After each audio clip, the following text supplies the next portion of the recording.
Hello, my Substack readers and subscribers, paid and unpaid. This is Donald Earl Collins checking in once again.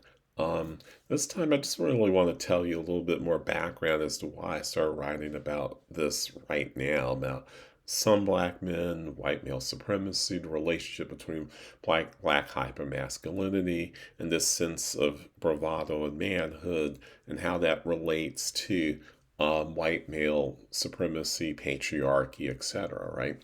It all goes back to a conversation I had with a friend of mine when I was in graduate school at Carnegie Mellon.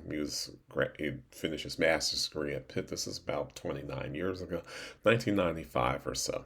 You know, the whole East Coast West Coast rap feud, so-called feud between Suge Knight and his entourage, which happened to include, among other people, Dr. Dre at one point, Snoop Dogg at one point, somewhat now, I guess, too, um, as well as Tupac on one side, and Notorious B.I.G. and Sean Puffy Combs and all these other, Diddy, of course, now, and all these other folks on the other side on the East Coast.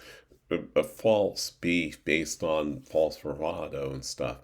And my friend and I started talking, and my friend went on and on about how this is no different than what happened with organized crime in the 1920s before the five families came along under under mafiosos in New York in the 1930s, right?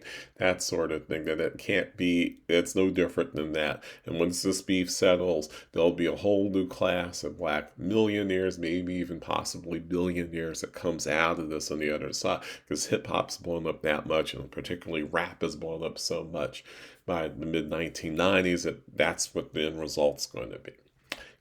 He wasn't entirely wrong around the fact that these things did happen as a result of these things happening and the killings that went with them, whether you want to call it a form of organized crime or not, that these people, the Russell Simmonses, the Combses, the 50 Centses, the Dr. Dre's, and so on, have become, certainly Jay-Z, some of them have become billionaires, some of them are near billionaires, as the case may be. They have, schools that they've paid money to name, media centers after, all kinds of other stuff in Dr. Dre's case, among other things. But my friend was gleeful about this, that he thought that this was a very necessary and positive thing that was happening among prominent black people. This fight, this beef about that involves very much black hypermasculinity and male bravado and kahunas and caciques and all the other terms you can think of that around men's balls and those kinds of things. And the thing about it is that he just saw it purely as organized crime.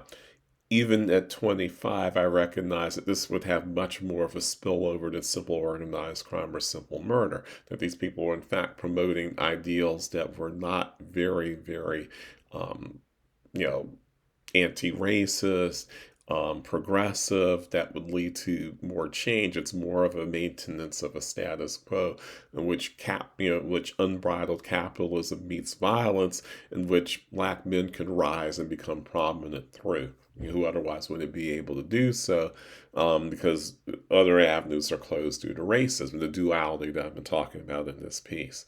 And I mean, the fact of the matter is, I have to give my friend credit. He was very prescient. He understood what was happening in terms of the business side, what was happening between these guys in the mid 1990s, but never really thought about the the violence as it meant, as what it would mean in terms of ordinary since I am not by any means suggesting that the violence that was happening in terms of East Coast and West Coast, and the violence that was in the rap world spilled over into the ordinary world.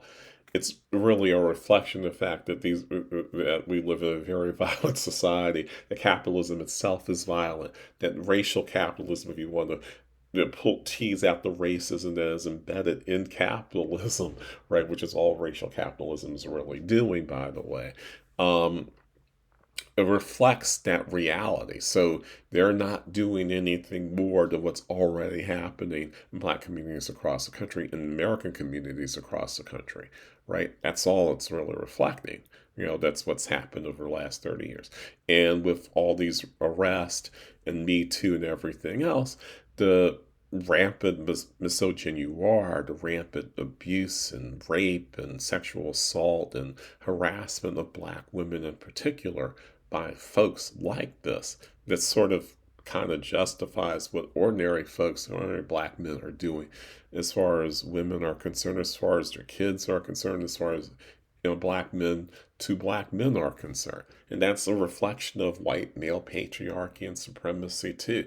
Because if you don't have that as the sort of the scaffolding for your entire society, then you don't have black men who are trying to take as much advantage of their being men and being male, their masculinity, doing sort of this many of the same things, right? In order to make a buck, in order to become billionaires and multimillionaires and so on. So, Jonathan Major, Killer Mike, all these other types might be sort of a catalyst for this piece, but the thought process behind it goes back to that conversation I had with a friend of mine from my graduate school days nearly 30 years ago. So I've been thinking about this for a while.